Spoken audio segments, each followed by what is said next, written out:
All right, we have 6-8, applying coordinate geometry.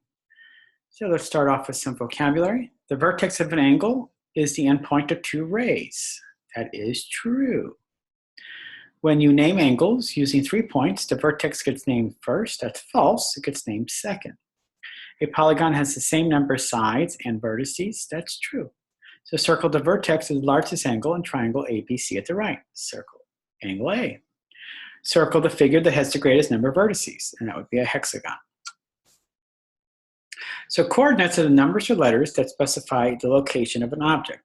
The coordinates of a point on a plane are an ordered pair of numbers. The first coordinate of an ordered pair is called the x-coordinate. The second is called the y-coordinate. All right, draw a line from each point in column A to its coordinate in column B. So A represents -3, 1.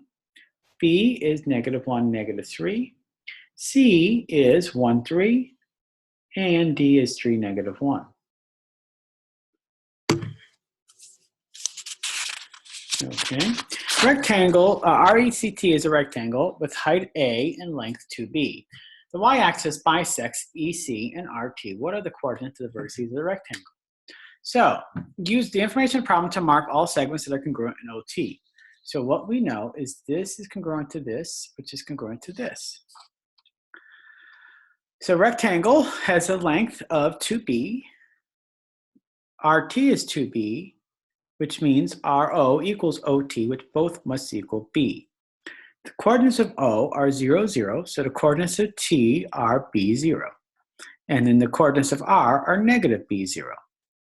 Rectangle has A as the height, so TC equals RE, which equals A. So the coordinates of C are BA, and the coordinates of E are -BA. Why is it helpful that one side of rectangle is on the x-axis, the figure centered in the y-axis? Okay, it's helpful because the only variables that the coordinates that it contain are A and B.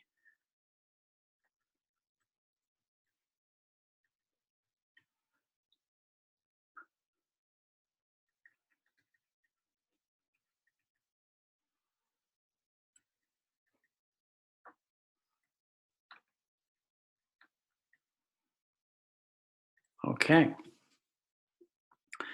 So, the diagram at the right shows a general parallelogram with the vertex at the origin and one side along the x-axis. Explain why the x-coordinate of B is the sum of 2A and 2B. All right, so the opposites of the parallelogram are congruent. So we know that OA equals BC, which equals 2A. The x-coordinate of B is going to be 2B plus 2A, which equals 2A plus 2B. So why is the x-coordinate the sum of 2A plus 2B? Since opposite sides of the parallelogram are congruent, we know that BC equals 2A. Okay, the x-coordinate of C is 2B. So the x-coordinate of B is 2A plus 2B. So we can use coordinate geometry and algebra to prove theorems in geometry. This kind of proof is called a coordinate proof. So let's plan a proof for a triangle midsegment theorem. All right, so underline the correct words to complete theorems 5.1. If a segment joins the midpoint of the two sides of a triangle, then the segment is parallel to the third side. All right, so let's write some coordinates here. So we know this is at the origin, 0, 0. If the length here is twice, let's call this 2A and call that 0. And let's call this 2B and call this 2C. Use multiples of 2. Okay. Why we're going to make it multiples of 2? Because midpoint should, because we don't want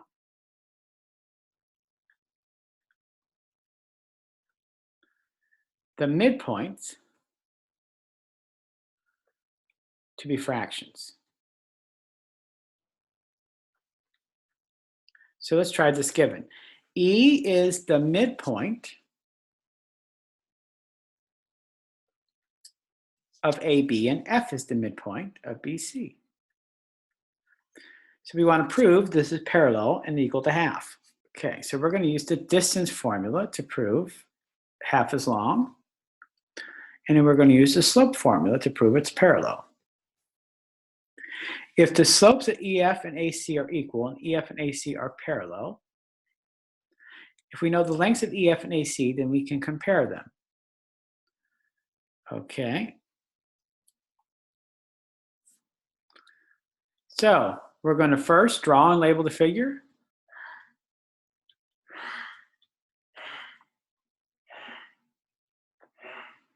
Okay, then we're going to state the given and prove.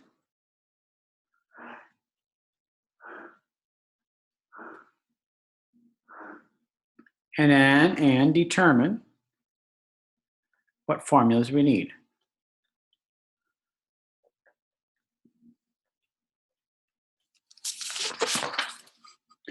Okay, so a classmate says the endpoints of the mid-segments of a trapezoid at the right are b over 2, comma c over 2, and d plus a over 2 is c over 2. What's your classmate's error? So what is the midpoint formula? Well, it's a sum of the x's divided by 2 and a sum of y's divided by 2. So the midpoint of OR would be 0 plus 2b over 2, comma, 0 plus 2c over 2, which equals b, comma, c. AP would be 2d plus 2a over 2, comma, 2c plus 0 over 2, which equals d plus a, comma, c. So the endpoints of this segment are BC and d plus a, c. Okay. So each endpoint of my classmates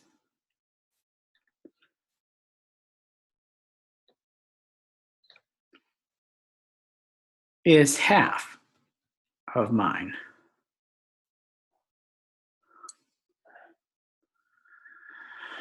So my classmate probably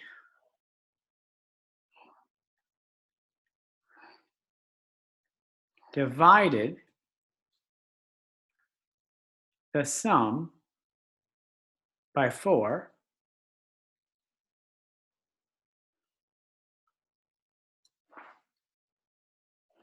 and that's the end of this section.